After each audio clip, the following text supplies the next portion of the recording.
Good morning, it's Rachel. I was just reading a statistic that 9% of the United States, or 28.8 million people, have an eating disorder. And that was, to me, low and startling at the same time.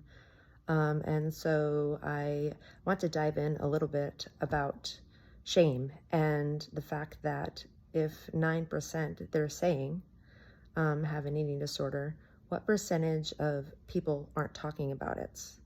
I think that we need to be not shameful. And I think that we need to tell somebody that we're suffering, and tell somebody that maybe you need help, or tell somebody to be an accountability partner to help you get through the day by day and minute by minute of that time when you feel out of control and are looking for the fix to make yourself feel better. And that's what an addiction is to me. It's making and looking for the fix that's going to really help you in your mind, but then leads to destruction, and it's a spiral, and it goes on and on and on and on. So that one bite, the one bite of something that is going to lead to a binge, is probably something that is going to lead to days and days of things that aren't good for you.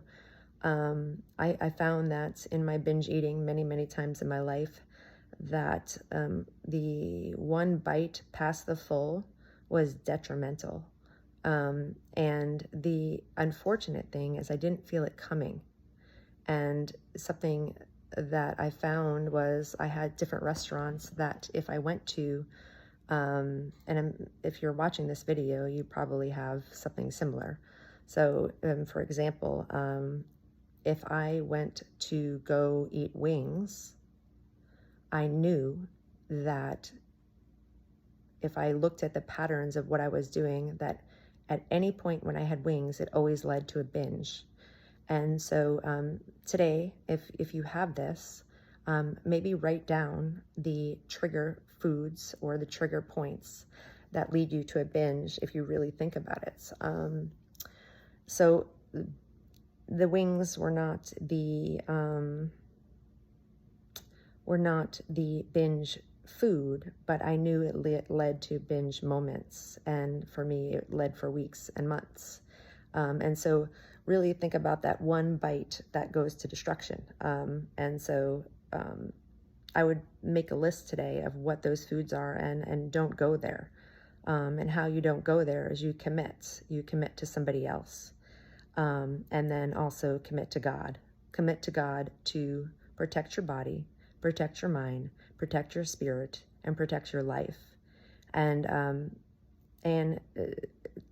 do away with all distractions that are not good for you. I think I'm over September 12th was my day that I got down on my knees and pled to Jesus Christ and asked him to take everything away from me, and he did. So today I have that for you. And get out there and exercise. I haven't walked as much as I would like to this week, so I am going to go for a walk no matter what. Get the D3, drink the gallon of water, tell somebody that you're having an eating disorder and that you can't stop binge eating, and really pinpoint what time of day that you go for the unhealthy behavior. So whether it's drinking alcohol or whether it's going to binge eat, what is it that is making you do that in that time of day? Is it exhaustion? Is it a trigger point? Is it someone that's aggravating you? Really dive into and figure out what that is. And find a podcast that you really like, or get music on the background, or things like that, and get down on your knees and break chains, because it helps, and it's the only thing that will help. It's not willpower. There's nothing about willpower that will get away this disorder. It is, for me, it was going to literally probably kill me. I was doing very unhealthy behaviors, but I today am, and for the last, I don't know how many days, September 12th till now, maybe it's almost 2 months. I am blessed, and I am thankful. And get down on your knees and soul search and ask Jesus. Ask Jesus what to remove, and he will remove it. It is in your mind, it is in your heart, but ask him to clear all of it. And not only will he clear the eating disorder, he will also have you be kinder than you thought you could ever be. He will change your verbiage and your mouth and your thoughts. And that's what he's doing for me. And it's a gift.